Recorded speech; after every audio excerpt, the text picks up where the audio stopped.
Hi guys. So definitely not the video I was intending on making. As you can see, our place here in Florida is completely empty, basically, and we are moving again. Let me just run you guys through what happened.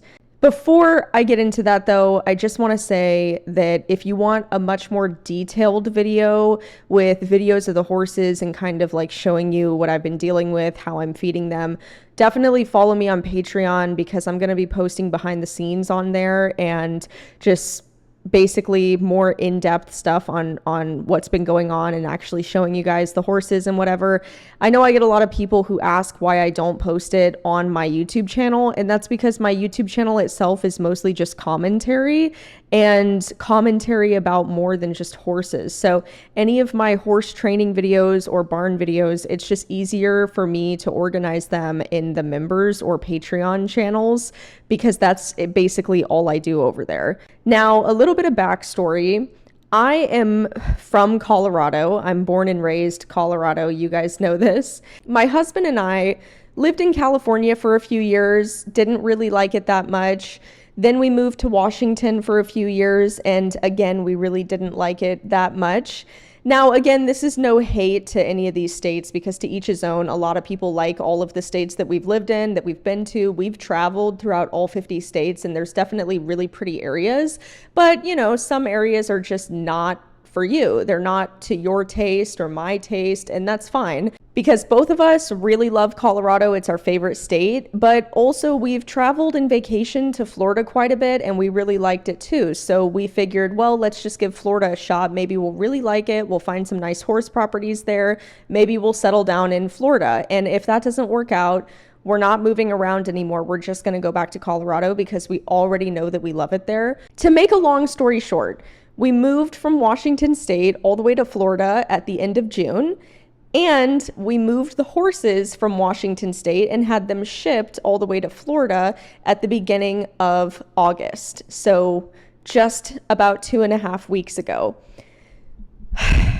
So the reason I want to make this video is kind of as just a warning.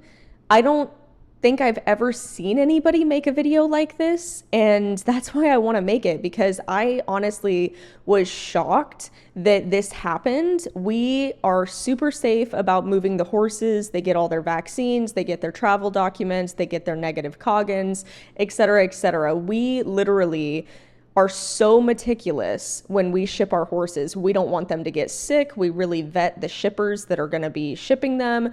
We make sure everything's good throughout the process, texting, asking for photo, video updates, etc. So we do not take moving the horses lightly. And I do not want the horses to ever experience anything bad in the move. The horses really do come first. I mean, they're basically our kids. Alex and I love the horses, and they're just as much of a family member as any of our other pets are. And I've had Link since I was a little kid, so he's literally my best friend, and I would do anything in the world to keep him safe and healthy and happy. The move went great. So this has absolutely nothing to do with the haulers at all. In fact, I'm actually using the same ones again to move the horses out of here. The haulers are amazing. I used Equine Express for those of you who follow me on Patreon and members. They did great. The horses showed up in perfect health, perfect condition, perfect temperatures. They weren't stressed. They weren't sweating. They had big box stalls for the whole move. So they were super comfortable and very well cared for. As soon as we got the horses down here, I found a private facility to keep the horses at, and it's a massive 50-acre horse property here in Florida. It's literally the nicest horse property I could find to board the horses at. That's not a joke. The reason I chose this is because I was thinking that we were going to buy a horse property very soon.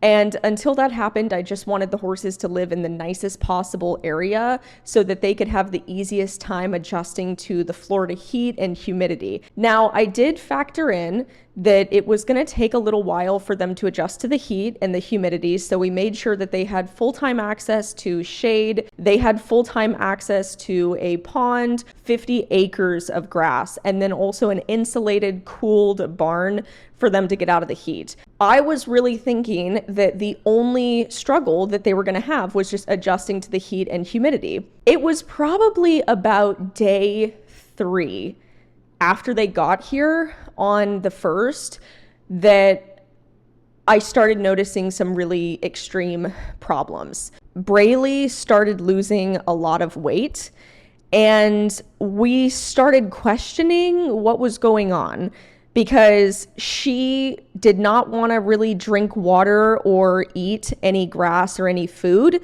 We didn't really understand why, and she was just kind of hanging out inside the barn 24/7. And then we started noticing that she was really starting to itch all over her body and rub everywhere, even with fly sheets. I immediately started buying some really extreme fly spot treatments and stuff, and we even treated the barn to keep extra bugs out of it.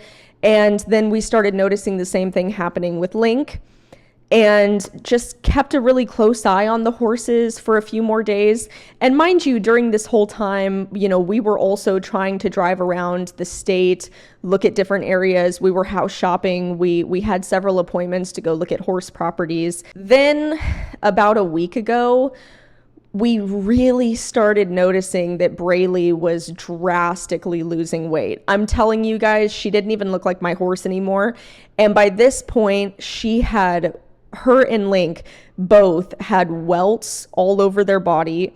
Brayley's welts were literally turning into lesions, and they were opening and they were bleeding, and she was just nonstop rubbing them and they were all over her body. She looked like an Appaloosa. It was so horrible, especially because I spent a year getting her in such great shape for the curing that I was going to take her to with Fauna. We kind of went into emergency mode. We said, okay, we need to force feed them. We need to force feed them and make sure that they're eating their food. The vet came back out, said that the horses both have IBH, which is basically allergic reaction, extreme sensitivity to the insects that live here in Florida.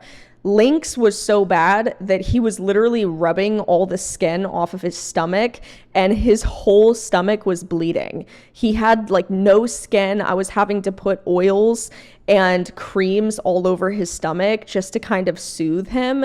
And again, he was also on medication at this point. They've both been on medication for at least the last week and a half. And it has been working to kind of soothe their skin irritations and their IBH.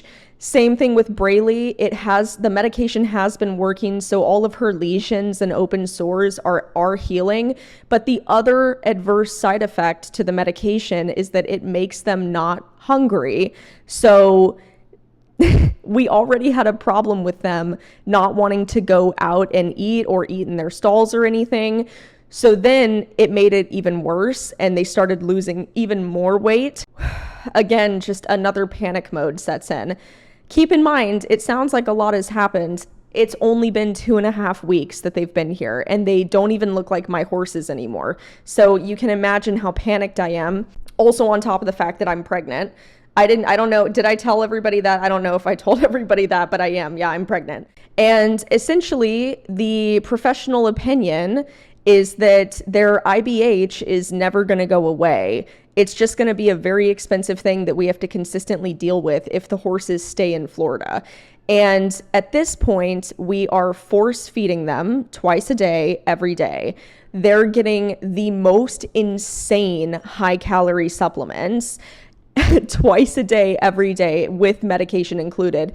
And when I tell you that we're force feeding them, I literally have to stand there and feed them to make sure that they eat. It's crazy to me that my horses moved here and just immediately, within 2 or 3 days, swelled up, allergic reactions, stopped eating food, just the most insane horrible crap. All the other horses at the boarding facility that we're at are completely fine. So it is just the fact that my horses are from a different state. They're not used to the climate, the bugs, everything like that. And they are just having the worst allergic reactions to everything here. We made the decision again after just 2.5 weeks, because they've only been here for 2.5 weeks, to move them. And since I'm from Colorado, I know all of the barns there, and we are just moving them back to Colorado. I called up one of my old barns that I used to train at, and I said, hey, do you guys have availability? I've got my 2 horses. They need to get out of here immediately. They said yes. And then I called up Equine Express and I said, hey, I need you guys to come back and pick up my horses. I will have spent more than $12,000 in the last month just in shipping expenses for the horses, which is so like gut-wrenching. Okay, so when we made the decision to move the horses back to Colorado, obviously we're leaving and we're going with them. I'm from Colorado, we love it there, and we're just gonna move back. So we'll probably be back in Colorado by the end of the month. I kind of did a last-minute schedule trip with Equine Express, so we're just waiting for the horses to be picked back up and shipped to Colorado. And then once they get on the trailer, we're leaving like the next day. I know that my life has been so chaotic the last couple of months. I promise it's gonna get back to normal and I'm gonna start posting normal videos again. But I really just wanted to let you guys know what I've been experiencing, because if you're considering moving to Florida and you have horses and you're from a different state that's not anywhere close to the southern states in the US, I would really reconsider it, because the chances that your horse might have a really bad reaction are pretty high. I mean, the fact that both of my horses, not just one, but both of them, different breeds, different ages, born in different states, both of them had extreme allergic reactions to the bugs here. That just leads me to believe that it's a lot more common than what people think. So this video is more of a PSA. If you're considering moving to Florida and you have horses and you're from a different state that's not in the South, I would really reconsider it if I were you, because you might end up in the same boat as us, where you spend a ton of money to move your horses and then they're just completely miserable. So I love you guys. Please check out orbitingbeast.com. That's where my artwork is. You can buy it. It's available on t-shirts, hoodies, hats, etc. Thank you guys so much for watching this video. I know it's been a long one, but I love you. Bye.